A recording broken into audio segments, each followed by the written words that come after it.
¿Preocupado porque no te sale? Quizás necesitas entenderlo y no lo consigues. ¿O simplemente quieres saber cómo y ya está? Entonces déjame ayudarte. Mira la explicación en el vídeo y adiós problema. Hola sediento de conocimiento. ¿Qué aprenderemos hoy? Bien, hoy aprenderemos sobre el algoritmo para obtener el número máximo y el número mínimo de una serie de números enteros, previamente almacenados. ¿Cómo te quedas? Vamos a ello.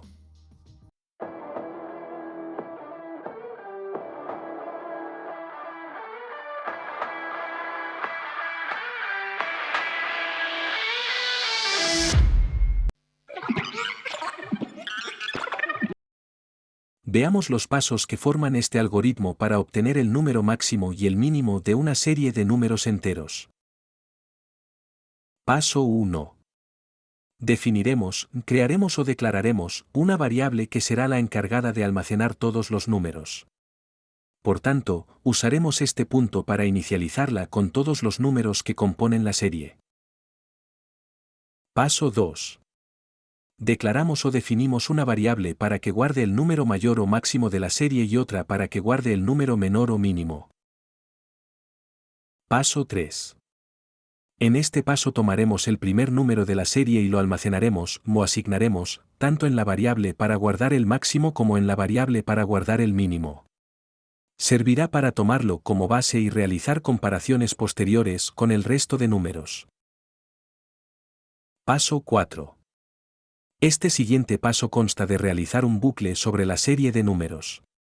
Es decir, recorreremos o iteraremos toda la serie, número por número desde el primero hasta el último. Paso 5. En este paso, haremos dos comprobaciones o test a cada número. En la primera se trata de comprobar que el número que estamos iterando o mirando en este momento, es mayor, igual o menor que el que ya está en la variable que guarda el máximo.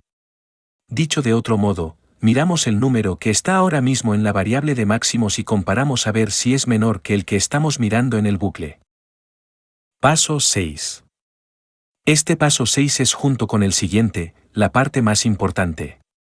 Cada número de la serie, sobre el que vamos iterando y comprobamos si es mayor que el que se encuentra en la variable que guarda los máximos, vemos si la respuesta es sí. ¿Es mayor? Entonces cambiamos el que está en la variable de máximos por este nuevo que es mayor. Es muy importante que sea mayor, no igual y por supuesto menor. Paso 7. Vamos con el paso 7, también muy importante. Cada número de la serie, sobre el que vamos iterando y comprobamos si es menor que el que se encuentra en la variable que guarda los mínimos, vemos si la respuesta es sí. ¿Es menor?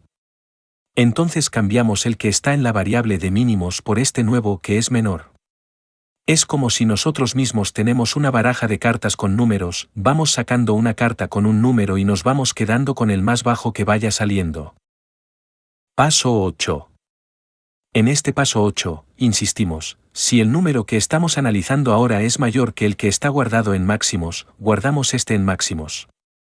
Además, si es menor que el que está en mínimos, lo sustituimos por este. Confirmamos por tanto, los pasos 6 y 7. Paso final.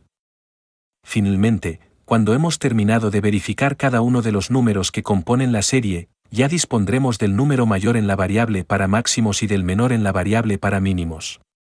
Lo siguiente será decidir qué hacemos con esos datos, ¿los imprimimos simplemente, los enviamos a un fichero o a una base de datos? En definitiva, eso ya será otro algoritmo.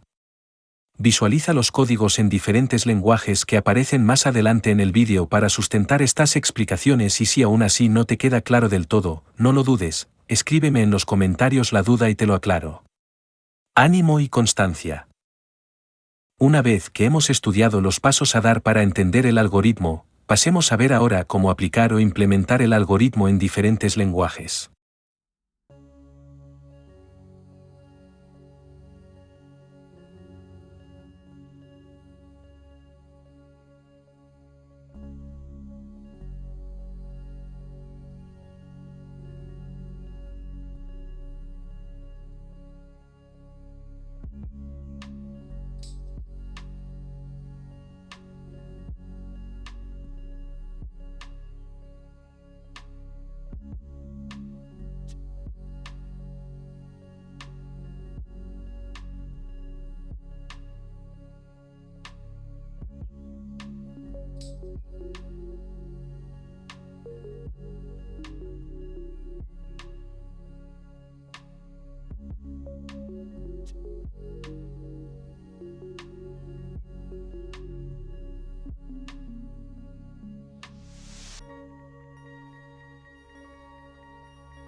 Terminamos. No dudes ni un momento en dejar tu comentario si tienes dudas. Te aseguro que haré todo lo que pueda para responderte. Visita la lista de reproducción de los algoritmos y la entrada del blog correspondiente a este vídeo. Encontrarás los enlaces aquí mismo. Finalizamos el vídeo, pero no sin antes comentarte un par de cosas. En primer lugar, recordaros que este material es un extracto de los cursos y clases particulares que imparto. Si te interesa y quieres profundizar, contáctame y organizamos curso o clases. De igual modo, recordad que en el artículo del blog correspondiente, podéis reafirmar los conocimientos aquí vistos, ver algún detalle y realizar alguna actividad interactiva. Encontraréis el enlace al artículo del blog en la descripción del vídeo y en el propio vídeo. Si nos ayudamos, ganamos todos. Por favor, comparte, deja tu like y suscríbete. Muchas gracias por tu visita y hasta otra.